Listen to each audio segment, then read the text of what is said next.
தூத்துக்குடியில் போலி வாட்ஸ்அப் மற்றும் இமெயில்கள் மூலம் பல நூறு கோடி ரூபாய் மோசடியில் ஈடுபட்டு வந்த கும்பலை சார்ந்த நைஜீரிய நாட்டவரை போலீசார் கைது செய்திருக்கிறார்கள். குற்றம் அம்பலமானது. எப்படி?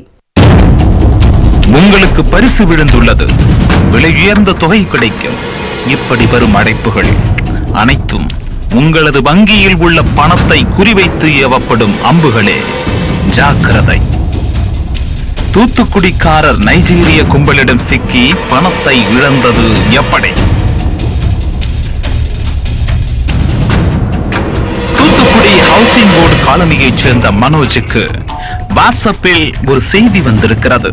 அதில் மேற்கு ஆப்பிரிக்காவில் உள்ள டோகோ என்ற குட்டி நாட்டில் அமைந்துள்ள வெட்டிஸ் அனிமல் ஹெல்த் இண்டஸ்ட்ரி என்ற நிறுவனத்திற்கு மருந்து ஏற்றுமதி செய்யும் தொழில் குறித்து கூறப்பட்டிருந்தது. மகாராஷ்டிராவில் உள்ள சர்மா என்டர்பிரைசஸ் நிறுவனத்திடமிருந்து மருந்துகளை வாங்கி டோகோவுக்கு ஏற்றுமதி செய்தால் நல்ல லாபம் கிடைக்கும் என்று கூறப்பட்டிருந்தது.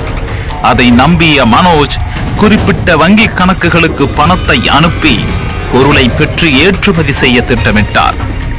பார்சல் சென்னை வந்துவிட்டது, பொருள் விமான நிலையம் வந்துவிட்டது. இப்படி சொல்லி சொல்லி மனோஜிடமிருந்து 37 லட்சம் ரூபாயை ஒரு கும்பல் மோசடி செய்துள்ளது.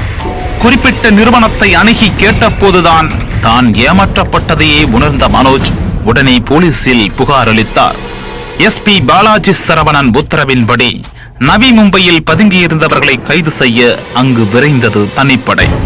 மும்பை போலீசாரின் உதவியுடன் நைஜீரியா நாட்டைச் சேர்ந்த எசிபிடிலேஸ் நுதுபிசி என்பவரை தனிப்படை போலீசார் கைது செய்தனர்.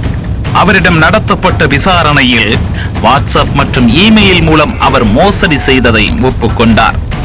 இதையடுத்து நீதிமன்றத்தில் உரிய உத்தரவுகளை பெற்று அவரை சென்னை அழைத்து வந்த போலீசார் புழல் சிறையில் அடைத்தனர். நைஜீரியரின் லேப்டாப்பை ஆய்வு செய்த போலீசார் போலியான விளம்பரங்களை பதிவேற்றம் செய்தும் போலியான வாட்ஸ்அப் எண்கள் மற்றும் மின்னஞ்சல்கள் மூலம் அவர் பலரையும் ஏமாற்றியதை கண்டுபிடித்துள்ளனர். இந்தியர்களை குறிவைத்து பல நூறு கோடிகளை மோசடி செய்தவர்களைச் சேர்ந்த பெரிய கும்பலை சேர்ந்தவர்களில் ஒருவர்தான் இந்த வெடிலிஸ். இவர் கைது செய்யப்பட்டாலும் இவரது மோசடி கும்பல் தொடர்ந்து மோசடியை அரங்கேற்றும் என போலீசார் எச்சரிக்கை விடுத்துள்ளனர். குற்றவாளியை காவலில் எடுத்து விசாரிக்கும் போது மேலும் பல திடுக்கிடும் தகவல்கள் வெளியாகலாம் என்கிறது காவல்துறை. இலங்கை